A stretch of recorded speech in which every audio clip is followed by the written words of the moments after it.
হে everyone, আমি চন্দন। তো আজ সকাল সকাল ঘুম থেকে উঠেছি, কারণ আমাদের বরবটির জমিতে অনেক পরিমাণ ঘাস হয়ে গেছে।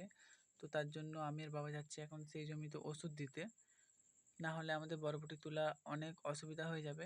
আর এটাই হচ্ছে আমাদের বরবটি জমি। দেখো কত পরিমাণ ঘাস হয়েছে, পুরো ঘাসে ভর্তি হয়ে গেছে, ভিতরে ফাঁকে পুরো চারিদিকে। আর তার পাশে রয়েছে আমাদের তিলের জমি।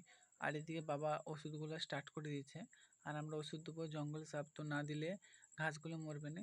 আর এদিকে আমার বাবার ওষুধগুলো কমপ্লিট হয়ে গেছে। আর এদিকে আমি এখানে মুখে গামছা বেঁধে নিয়েছি, যাতে না ওষুধগুলো এসে মুখে পড়ে। তো তারপর বাবা ভিতরে ওষুধ দিচ্ছে। আর এই কাজটা একজনের পক্ষে সম্ভব নয়, কারণ ভিতরে অনেক ঝোড়, তো কাউকে দেখা যাবে নি। আর পাইপে করে ওষুধ দিতে হবে, না হলে এই ওষুধটা দেওয়া যাবে নি। আর এদিকে আমি পাইপটা টানছিলাম। তো আর এখানে মেশিন চালু করছি আর বন্ধ করছি। তারপর আমাদের অনেকক্ষণ পর ওষুধ দিয়ে কমপ্লিট হয়ে গেছে। আর জলের কারণে এখানে ওল গাছটা পুরো নষ্ট হয়ে গেছে। তারপর আমরা যে কটা বরবটি ছিল তুলে নিয়ে যাচ্ছি পটলের জমিতে। আর এটা হচ্ছে আমাদের স্কুল, এখানে আমি ছোটোবেলায় পড়াশোনা করেছি 1 থেকে 4 পর্যন্ত। তারপর চলে গেছি বড় স্কুলে। আর এটা হচ্ছে আমাদের কুঁদরির জমি। আর তার পাশে রয়েছে যে পটলের জমি, এখানে ঝড়ে অনেক পটল ফেলে দিয়েছে।